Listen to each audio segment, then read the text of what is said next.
Se eu fosse ela, abriria um ateliê de moda num lugar com mais segurança. Que eu contratei o irmão, Armando de Ti, pra destruir o ateliê de Lúcia. Não. Nós temos um acerto. A gente tem que acordar o sigilo dele. Tu quer que eu dê uma joia minha pra consertar suas atrapalhadas? Como é que teve coragem de trair seu capitão e entregar os cabras? Era só o capitão ter me deixado quieto. Eu não queria nada disso. Julgado. Ou até executado na Praça Central de Catanga. Muito dinheiro. E pode ser tua. É só tu ficar quietinho e não contar nada pro delegado. Eu sei que alguém te contratou para invadir o ateliê de Lúcia, mas não posso informar o delegado porque me foi dito em confissão. Se eu cair, tu vai cair comigo, tá entendendo? Eu te levo juntinho pro inferno. Pare com isso, Virginia. No final das contas, não resolveu? Delirando, falando coisas estranhas. Chamou muito por uma pessoa que eu nunca ouvi falar. Lica. E dizer que eu lamento muito o que aconteceu com o Tonho. Jamais vou me esquecer. Naquela semana, em A Nobreza do Amor, nada começa em paz. O que parecia ser apenas mais um capítulo de intrigas, ciúmes e segredos guardados por trás de portas fechadas, rapidamente se transforma em uma corrente de perseguições, ameaças e revelações capazes de mudar o destino de todos. Enquanto no Brasil, Alicia tenta sobreviver ao peso do passado e à chegada iminente de Omar, no reino de Batanga, Dumaquim e Ladisa se aproximam de uma missão perigosa: roubar as joias do rei Gendal, um homem que não perdoa traições, nem mesmo quando elas vêm de dentro da própria família. Fique até o final, porque o que acontece agora não é apenas uma sequência de conflitos. É o início de uma semana marcada por amor, vingança, orgulho ferido e justiça sendo cobrada de quem sempre achou que poderia escapar impune. E antes de continuar, já deixa o like, se inscreve no canal e comenta aqui embaixo. Quem é o personagem mais forte de A Nobreza do Amor até agora? Malungo agradece a Jorge pelas pistas valiosas que recebeu. Aquelas informações, aparentemente pequenas, carregavam um peso enorme, porque em uma história como essa, uma pista nunca surge por acaso. Ela sempre aponta para uma verdade escondida, para uma dívida antiga ou para alguém que está prestes a ser desmascarado. Enquanto isso, Diógenes e Marta decidem encurralar Virgínia. As acusações feitas por Alicia não saem da cabeça deles, e a tensão dentro daquela casa cresce como uma tempestade prestes a cair. Virgínia, acostumada a manipular situações e transformar sua raiva em veneno, se vê pressionada. Marta exige respostas, Diógenes perde a paciência, e o silêncio da jovem começa a parecer mais culpado do que qualquer confissão. Você vai explicar tudo, Virgínia, e desta vez sem mentira. Mas Virgínia não aceita ser confrontada. Ela guarda ódio de Alicia, e esse ódio vai ficando cada vez mais perigoso. Para ela, Alicia não é apenas uma rival. É a mulher que ousou enfrentá-la, que não baixou a cabeça diante de suas provocações, e que agora ameaça destruir a imagem que Virgínia sempre tentou sustentar. Em outro ponto da trama, Onildo conversa com Fátima e insiste que Miguel e Salma precisam saber a verdade sobre a saúde dela. Ele percebe que aquele segredo está passando dos limites. Fátima, porém, prefere continuar presa à própria mentira. Em vez de revelar o que realmente acontece, ela inventa uma nova versão, mais conveniente, mais cruel, e usa essa mentira para manter a filha sob controle. É nesse momento que fica claro: Fátima não está apenas escondendo uma doença, ela está usando a fragilidade como uma arma emocional. Já José fica abalado quando Alice avisa que pretende contar a Omar sobre seu envolvimento com Tônio. A notícia cai como uma ameaça silenciosa. Omar está prestes a chegar ao Brasil, e com ele vem um passado que Alicia não consegue simplesmente apagar. Ela sabe que deve muito a ele. Sabe que existe uma dívida de gratidão entre os dois. Mas seu coração está dividido. Tônio, por sua vez, começa a sentir que a presença de Omar pode mudar tudo. Eu não posso continuar vivendo entre a gratidão e o medo, confessa Alicia, com a voz firme, mas os olhos cheios de angústia. Enquanto os sentimentos se embaralham no Brasil, o reino de Batanga mergulha em um jogo ainda mais perigoso. Dumaquim percebe que Quênia está revoltada com Gendal, mas sabe que uma revolta aberta seria suicídio político. Por isso aconselha a princesa a esconder sua indignação, a fingir obediência, a agir com inteligência. Ao lado de Ladisa, ele começa a planejar o roubo das joias do monarca, um golpe ousado contra o poder de Gendal. Dumaquim sabe que aquele roubo não é apenas por riqueza, é uma afronta direta ao rei, é um grito contra a tirania. Mas toda afronta tem um preço, e Gendal é o tipo de homem que cobra caro. Ao mesmo tempo, Bartô procura Miguel com uma proposta carregada de emoção: construir um santuário para a mãe dele em Barro Preto. A ideia toca Miguel profundamente, porque não se trata apenas de uma homenagem, é uma tentativa de transformar dor em memória, ausência em fé, saudade em algo que possa permanecer de pé. No vilarejo, Diógenes e Mirinho cobram explicações de Sebastião por continuar apoiando os erros de Virgínia. A paciência está acabando. Ninguém entende por que Sebastião insiste em proteger atitudes que já causaram tanto sofrimento. O que antes parecia apenas tolerância começa a soar como cumplicidade. E então Alicia revela a Tônio que a chegada de Omar ao Brasil está cada vez mais próxima. A notícia deixa o clima pesado.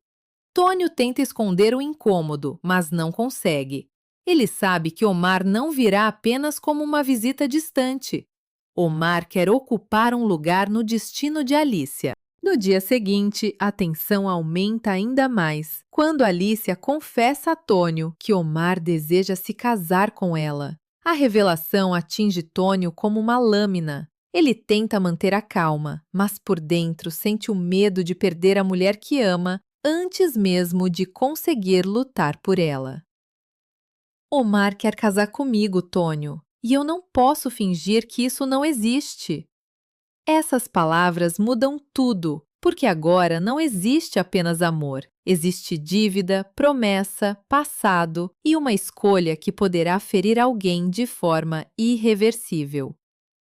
Enquanto isso, o bispo interroga severamente Viriato sobre suas últimas atitudes. A conversa é dura, cheia de julgamento e desconfiança. Pirinho, percebendo o clima pesado, aproveita para provocar Sebastião, alimentando ainda mais os conflitos que já estavam prontos para explodir. Marta decide castigar Virgínia e a jovem reage com ainda mais ódio contra Alicia. Cada punição, em vez de fazê-la refletir, apenas aumenta seu desejo de vingança. Virgínia não se vê como culpada. Ela se enxerga como vítima de uma injustiça. E é exatamente por isso que se torna ainda mais perigosa. No reino de Batanga, Quênia, comenta com Cândida sobre o interesse do rei Gendal por Binta. Essa escolha começa a movimentar os bastidores do poder. Binta, sem perceber completamente o peso desse destino, passa a ocupar um lugar cada vez mais central nas decisões do reino.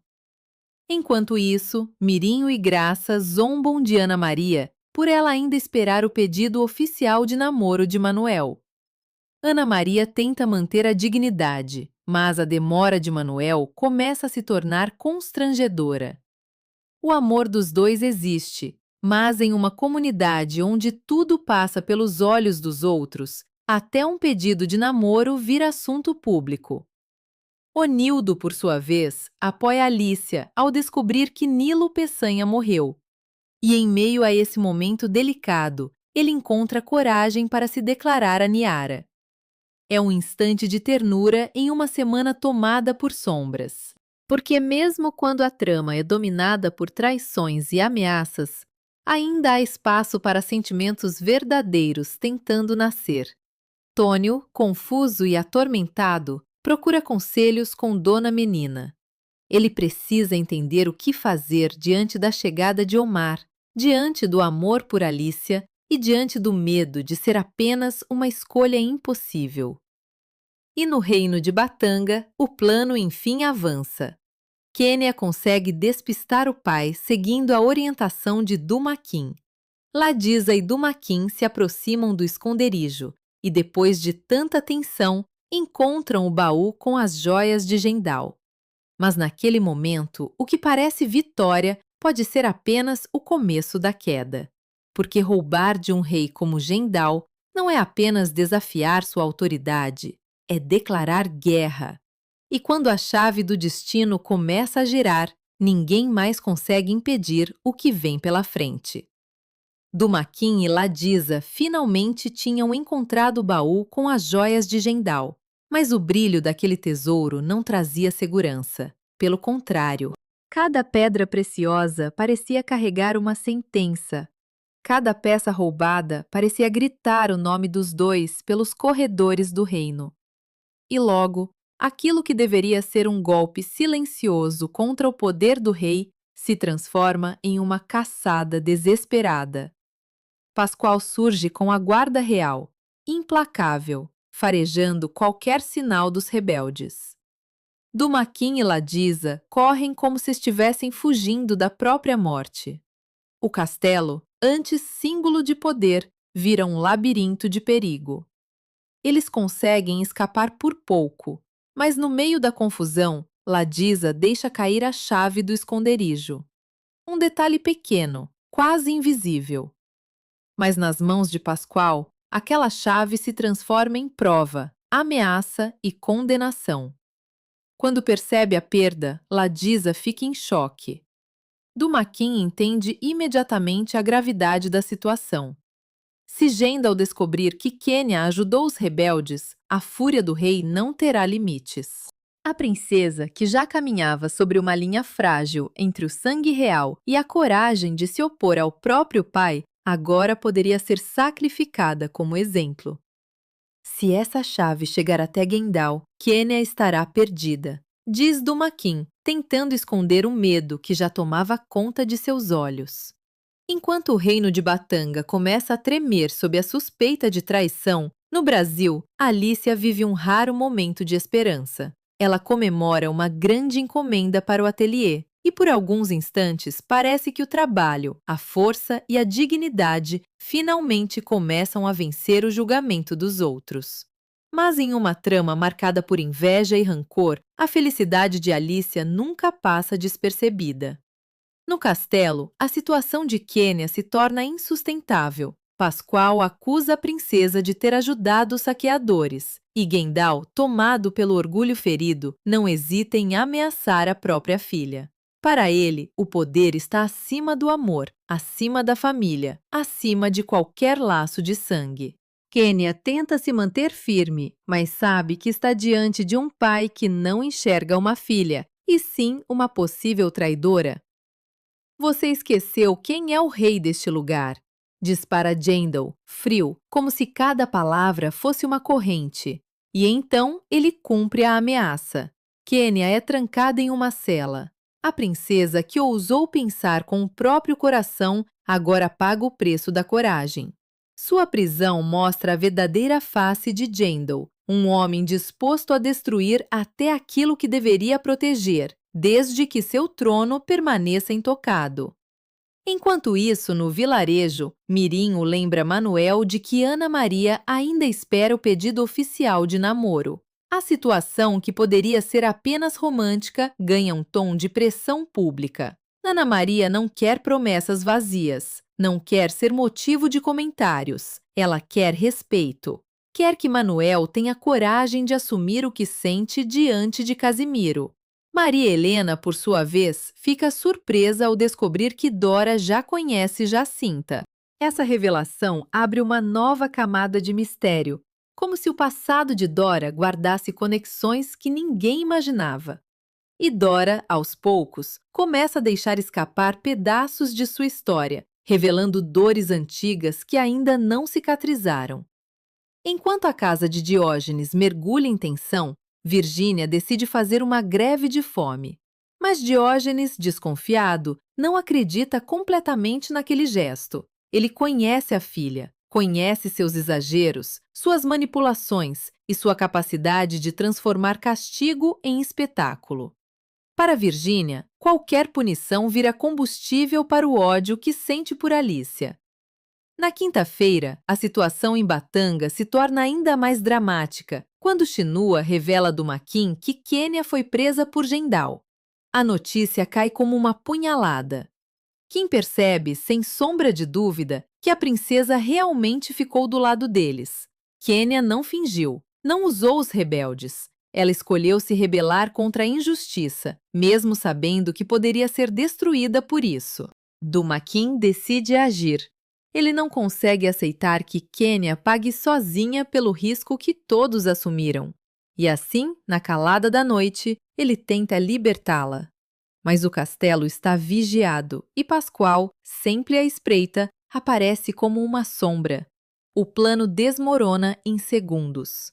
Dumaquim é pego de surpresa, cercado pelo perigo, enquanto Quênia percebe que sua liberdade talvez custe muito mais caro do que imaginava. "Você veio por mim?" pergunta Quênia com a voz baixa, misturando medo e esperança. No Brasil, Alicia confessa a Tônio que tem uma grande dívida de gratidão com Omar. Essa frase pesa entre os dois como uma parede invisível. Tônio ama Alicia, mas sabe que o passado dela com Omar não pode ser apagado com uma simples escolha. Alicia também sofre, porque seu coração parece dividido entre o sentimento que nasce agora e a responsabilidade que carrega de antes. Ao mesmo tempo, Ana Maria se oferece para trabalhar como voluntária na escola com Niara, e Casimiro se mostra orgulhoso. Esse gesto revela uma Ana Maria mais forte, mais generosa, mais disposta a construir um caminho próprio. Mas Mirinho, como sempre, aproveita o momento para provocar Manuel diante de Casimiro, aumentando a pressão sobre o rapaz. Dora decide contar a Maria Helena a história de sua mãe, e nesse relato a novela ganha um tom ainda mais íntimo, mais doloroso, revelando que nem todas as feridas são visíveis e que algumas mulheres carregam silêncios herdados de outras gerações. Enquanto isso, Virgínia foge do castigo em casa e vai atrás de Graça. A rebeldia dela já não é apenas infantilidade, é desafio aberto, é desprezo pelas consequências. E Viriato revela a Belmira que foi a própria Virgínia quem o entregou ao bispo. Essa confissão espalha ainda mais tensão, porque mostra que Virgínia não mede esforços quando quer atingir alguém. No fim, duas prisões dominam essa parte da história. Quênia, presa por desafiar a tirania do pai, e Virgínia, presa ao próprio orgulho, incapaz de reconhecer seus erros. Uma luta por justiça. A outra luta apenas para ferir. E quando Dumaquim encara Pascoal na escuridão do castelo, fica claro que a próxima virada pode custar sangue, amor e liberdade. A noite em Batanga termina como começou, carregada de medo, segredos e passos escondidos pelos corredores do castelo. Dumaquim tentava libertar Quênia, mas Pascoal surge como uma sentença no escuro. Por alguns segundos, tudo parece perdido. A princesa, trancada atrás das grades, entende que aquele homem arriscou a própria vida por ela. E Dumaquim, mesmo cercado, não recua. Ele sabe que lutar contra Gendal é enfrentar um reino inteiro, mas também sabe que deixar Quênia para trás seria abandonar a única pessoa da nobreza que teve coragem de escolher a justiça. Pascoal tenta encurralá-lo, chama os guardas, exige sua rendição, mas Dumaquim não se entrega. Com coragem e astúcia, ele consegue escapar por pouco, deixando para trás um rastro de fúria e humilhação. Quênia observa tudo sem poder agir, presa entre o alívio de vê-lo vivo e o desespero de continuar nas mãos do próprio pai. "Eu voltarei por você", promete Dumaquim, antes de desaparecer pela escuridão. Aquelas palavras ficam presas no coração de Quênia, como uma chama pequena, mas impossível de apagar. Porém, Jendal não é um homem que tolera afrontas. Ao perceber que sua autoridade foi desafiada dentro do próprio castelo, ele endurece ainda mais. Kenya passa a ser tratada como refém, vigiada dia e noite, não como filha, mas como ameaça.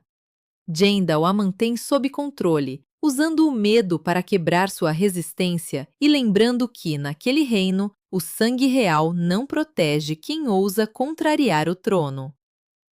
Pascoal, humilhado pela fuga de Dumaquim, decide atacar outro ponto frágil da rebelião. Ele localiza Ladisa e a ameaça. A jovem tenta se manter firme, mas o perigo se aproxima demais. A presença de Pascoal não carrega apenas autoridade, carrega crueldade. Ele quer respostas, quer nomes, quer transformar o medo dela em traição. Kim tenta acalmá-la, segurando a tensão do momento, mas ambos sabem que a caçada está longe de terminar. Enquanto Batanga arde em perseguição, no Brasil, José oferece a Alicia e Teresa uma máquina de costura nova para o ateliê. O gesto parece simples, mas tem um significado profundo. Para Alicia, aquele presente representa confiança, recomeço e uma chance de construir algo com as próprias mãos. Depois de tantas acusações, tantas humilhações e tantos julgamentos, o ateliê se torna seu refúgio. Um lugar onde ela não precisa pedir permissão para existir. Mas a paz de Alicia nunca dura muito. Virgínia, consumida pelo rancor, volta a cruzar seu caminho. Depois de fugir do castigo e desafiar a família, ela é encontrada por Diógenes, que já sabe que a filha traiu o padre Viriato. A vergonha pesa sobre ele. Dessa vez, não há desculpa fácil. Não há proteção capaz de esconder os erros de Virgínia. Diógenes decide que a punição será pesada. Ela terá que ajudar o padre nos afazeres da igreja. Para Virgínia, aquilo é uma humilhação pública. Ela, que sempre tentou se colocar acima dos outros, agora se vê obrigada a trabalhar onde todos podem vê-la. Mirinho não perde a chance de rir ao encontrá-la naquele estado, e a raiva da jovem explode. Mas sua fúria encontra Alicia, e é ali que o confronto se torna inevitável.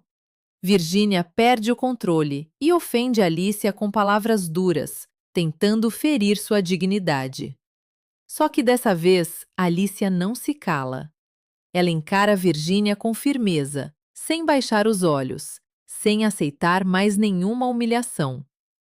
Você pode tentar me derrubar, Virgínia, mas não vai me transformar no que você quer que eu seja. O silêncio que vem depois é mais forte do que qualquer grito. Diógenes, envergonhado diante da postura da filha, pede desculpas a Alicia. É um momento importante, porque pela primeira vez a arrogância de Virgínia não encontra proteção, mas consequência. Alicia sai daquela cena ferida, sim, mas também mais forte, porque a justiça, às vezes, começa quando alguém finalmente se recusa a continuar apanhando calado. Enquanto isso, Mirinho sofre um pequeno acidente e Onildo avisa que ele não poderá dançar na festa de São Pedro. A notícia, apesar de menor diante das grandes tragédias da semana, mexe com o clima do vilarejo. Mirinho, sempre provocador e cheio de energia, é obrigado a aceitar uma pausa que ele não queria. Mas nem isso consegue tirar completamente seu humor. No campo dos amores mais inocentes, Ana Maria continua pressionando Manuel. Ela já não quer esperar eternamente por um gesto que deveria ter acontecido há muito tempo. Diante de Casimiro, Manuel finalmente cria coragem e pede Ana Maria em namoro. O pedido tão esperado chega como um alívio para ela e como uma pequena vitória para todos que torciam por esse casal. Seu Casimiro, eu quero namorar Ana Maria com respeito e de cabeça erguida. A resposta de Casimiro traz um respiro de ternura em meio a uma semana pesada. É como se a novela lembrasse ao público que, mesmo quando a traição e a violência dominam alguns caminhos, ainda existe espaço para amor honesto, amor simples, amor que pede licença antes de entrar. Mas nem todos encontram aceitação. Dona Menina recusa o pedido de Bartô para criar uma escultura de uma santa. A decisão deixa claro que certas dores, crenças e limites não podem ser ultrapassados apenas pela vontade dos outros. Bartô queria transformar devoção em arte, mas Dona Menina entende que nem toda imagem nasce do barro. Algumas nascem da fé, e a fé não se força. Enquanto isso, o navio de Malungo se aproxima do porto de Recife, anunciando que novas verdades podem estar chegando ao Brasil. Cada vez que alguém chega de longe nessa história, o passado parece se mexer. E com Malungo se aproximando, fica a sensação de que segredos antigos podem voltar à superfície. No reino de Batanga, Jendal tenta manter Quênia sob vigilância e controlar as pretendentes. Mas o jogo político ganha uma virada decisiva. Binta é escolhida como a nova rainha do país. A escolha muda o equilíbrio de poder e abre uma nova fase para o reino. Porém, em uma terra onde a coroa é cercada por medo, ambição e sangue, tornar-se rainha pode ser uma honra ou uma armadilha. E assim termina essa semana intensa de A Nobreza do Amor. Dumaquim vivo, mas caçado. Ladiz ameaçada. Quênia transformada em refém pelo próprio pai. Alícia mais forte diante das ofensas. Virgínia pagando por suas traições. Manuel assumindo Ana Maria. E Binta sendo elevada a um posto que pode mudar o destino de Batanga. Porque nesta novela, ninguém sobe sem correr risco. Ninguém ama sem pagar um preço. E ninguém esconde uma verdade para sempre.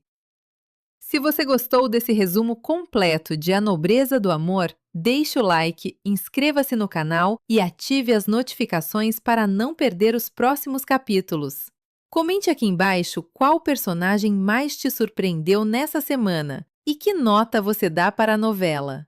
A gente se encontra no próximo vídeo, porque a história ainda está longe de acabar.